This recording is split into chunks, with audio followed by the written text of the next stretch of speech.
Hi everybody. Oh, hold on, let me hit y'all with that glove. Let me hit you with that glove. Okay, let me make sure I hit that. Hey everybody, welcome back to our YouTube channel of As Told by Dawn.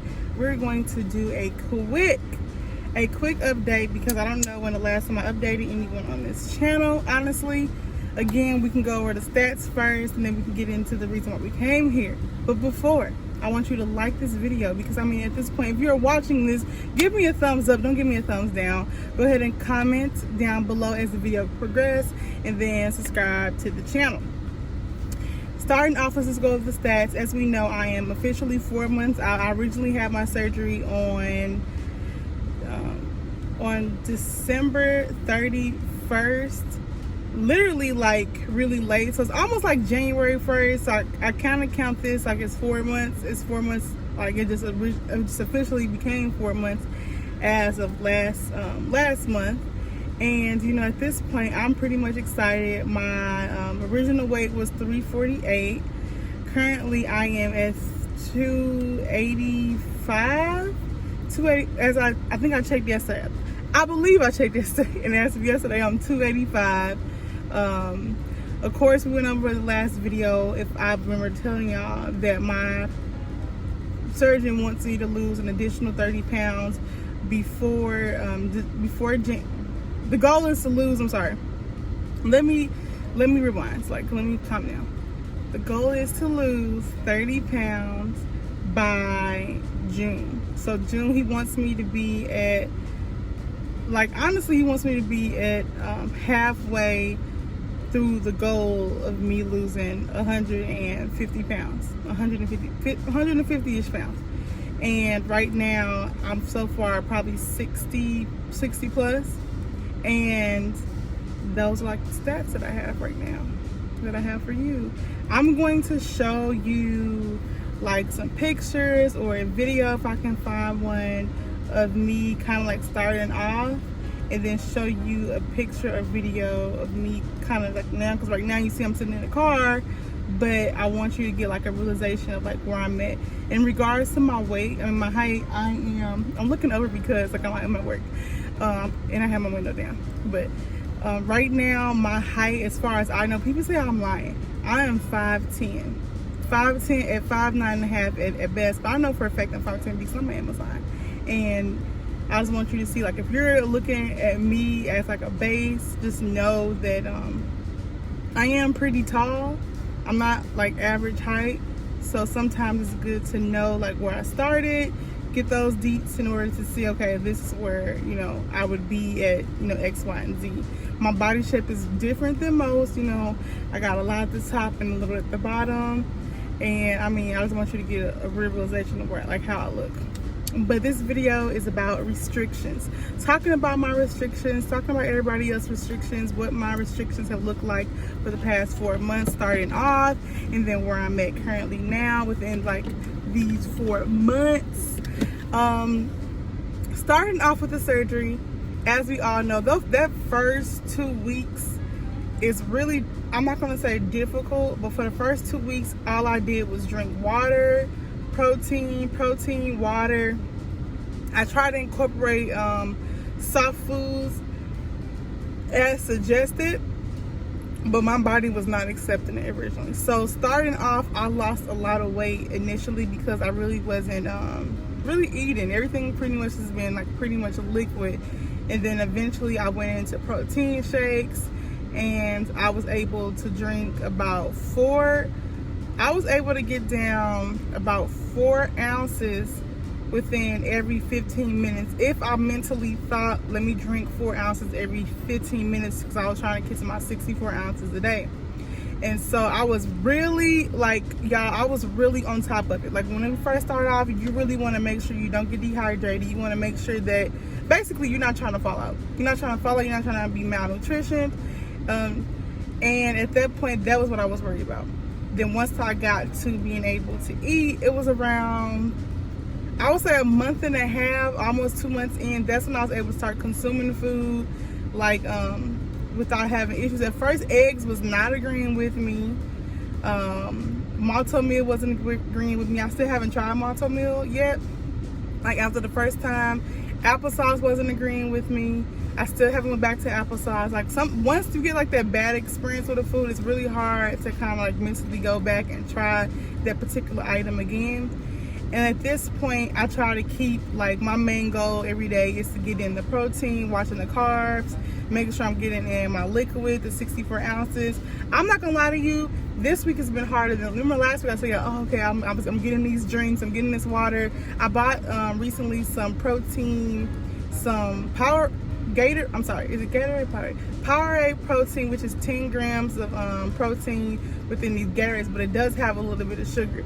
My only issue with those Gatorades is that it has a very strong salty taste, and if you're used to using the no sugar, no calorie Gatorades, then this one is going to taste significantly different. For me, it's like an extremely salty taste. Do I got a bottle? This is how they look. It's called Gatorade. I'm sorry, it's not Powerade.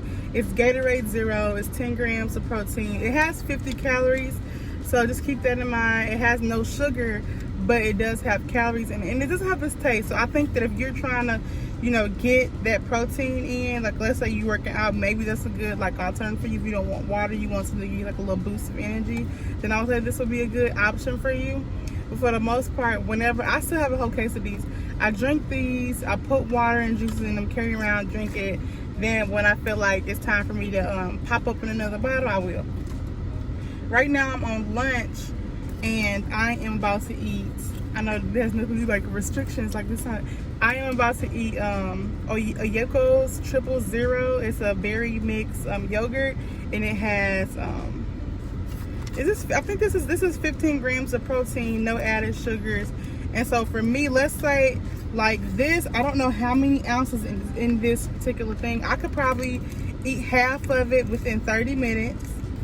And then right now my lunch is almost over, so I'm gonna take this in with me and try to sneak eat it throughout the rest of my day. Because I know it is yogurt. I had a little bit of salad that had some chicken in it. I didn't really have much. I try not to really eat on the empty calories. Like that's what you want to be thinking about too. Like sometimes when you think of restrictions, the first thing that your mind go to is that a portion size. When you first start off, like of course it's going to be certain stuff that's going to trigger your stomach to have those dumping symptoms. And people think dumping only looks like throwing up or like, that's what they think of dumping. When I think of, that's how I thought of dumping first. I'm like, my stuff, like my surgery is not right, Jack. Like y'all messed up my surgery. That's how I felt at first. And then I found out there's different levels of dumping. Like for me, when I first, like I love crab, and I'm not gonna lie, I had a seafood boil, and it made my stomach feel like I just felt sick and sweaty. I felt like I was gonna throw it, but I never did. You just feel like kind of like weighed down a little bit, like an upset stomach, and it may come out as like diarrhea, like not to be explicit, but those have been the symptoms that I have that is quote unquote dumping. So I'm like, you may not have the traditional like symptoms, but I mean somewhere along the line you should have something if you're eating something that's high in fats and stuff like that, or sugar. Like that's gonna trigger like some type of symptom of the dumping syndrome. For me, that's what it was. Right now, I haven't eaten any bread. Haven't eaten any fried foods. I haven't eaten any, I'm not gonna say high in starch because I have like a little bit of potatoes, but I'm very mentally conscious of me wanting to get in those protein, the carbs, because I know that it's hard to get the calories, and I don't want to get empty calories along the way. So my calorie intake from a day can range literally, like you want to say, girl, that make no sense, 500 to about 1,000. Some like depending on what I get in between. And then once I found out about those Quest snacks I told y'all about, like girl, like let me tell you, them Quest snacks is the devil. And so some days I can eat half of those cookies, and some days I can eat the whole thing.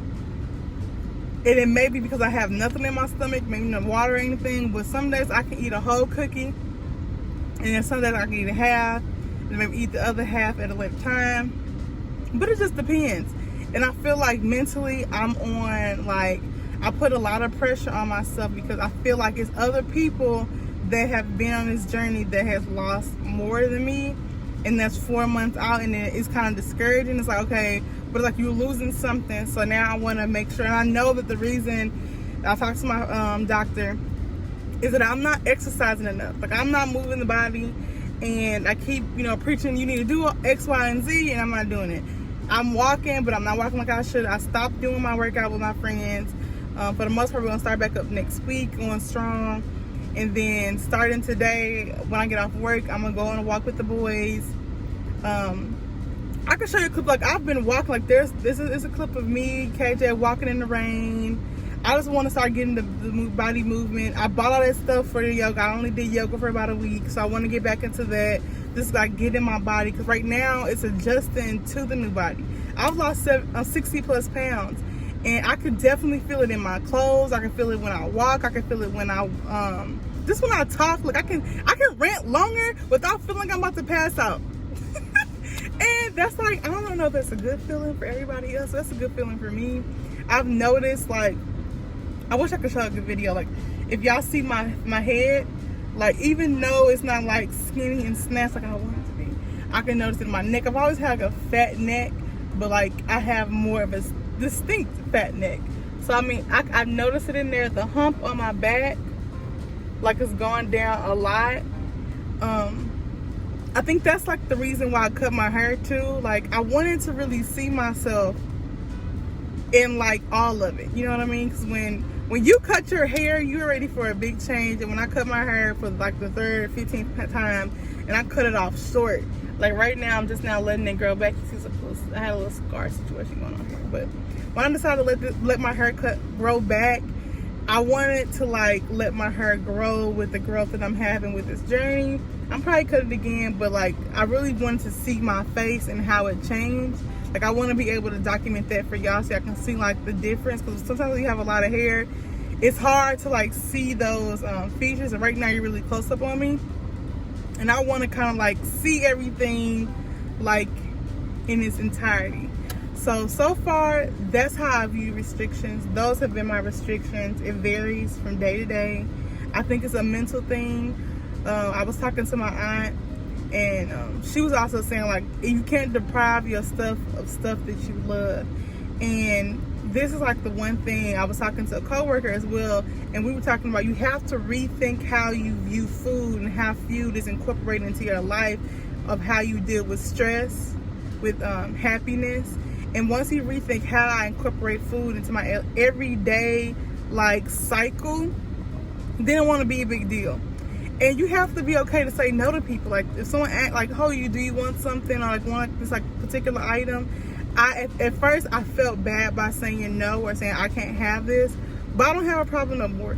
Like, certain stuff would be like, I had a customer had basically for like a thank you for how I treated them as a customer, they had tip treats, which is like this like a cookie company, soft cookies, delivered to the job for me. And I couldn't accept it. And I didn't feel bad about not accepting it. It's like, I just don't like, eat these cookies. You know what I mean? I'm sorry, I'm hiccup. So I told everybody, like, hey, I'm not eating these. Like, you can most definitely have them. It's like, you should treat yourself. First of all, I'm not trying to get sick off of a piece of a cookie. And I have tip treats since I've had the surgery last month. And just that little bite, it felt satisfying, but it didn't feel satisfying to my stomach. My stomach was turning. I was like, no, you know what? No, this isn't worth it. I've tried a little bit of sugar, and I'm like, this isn't worth, me feeling sick just to get this instant gratification from a piece of bite. It's like 2 seconds, and I'm not feel the best. And for the most part, a lot of stuff you can just have different options for it. And so mentally, I would have never thought I could go this long without having fried foods. Like, one of the things that I kind of feel bad for, like, I still chomp on some seafood boils. I've had about 3, but it's not like how I don't view food as a reward anymore. And like, that's crazy to say. I do not view food as a reward anymore. Like, it's just literally, food is for fuel. food is for fuel. Or I just want to taste something. I'm not going to deprive myself. Okay, you know, it looks good. I want to try that. Like, okay, but it's not a reward. It's like, you know what? I deserve this big feast for doing something. Now I'm at the point to where if I want to reward myself, it's going to be giving some extra time or funds, and cause all of that money that I would spend on food before, I can put that somewhere else. You know what I mean? I can put that energy in thinking. I was telling one of the subscribers that, like, journaling, I like to write, write down my feelings and thoughts. It's more journaling. Do I necessarily keep it? Not all the time, because I'll just type. I have a Mac, so I'll just be typing. I'll delete it, or if I type in my phone, I'm like, what are these notes from? It's literally my thoughts at that particular moment. So I'm gonna go and buy me a journal and see how that would help. I need to go ahead and make an appointment with my psychiatrist, because I want to, you know, make sure I'm update her on the progress, and I need to speak to a dietitian. So I want to tell y'all how those, you know, options go. But right now, that is the update I want to give you. I want to continue to for you to feel encouraged and not to be discouraged on the journey, because sometimes everybody progress and accomplishments and rewards are not going to be the same. And I had to realize that with the help of y'all, like through text or through like Instagram, like I'm saying the words because I want to believe it. And right now, I mean, I'm just trying to get there. I'm just trying to get to the next point to where I'm confident that I'm doing good. I feel like I'm doing good, but I want to be content with where I'm at and continue to strive to do better. So that is the only advice I can give to you. Be content to where you are, but also strive to be better. So, okay, go ahead and like the video again, subscribe, comment down below, and I'll see you guys in the next video.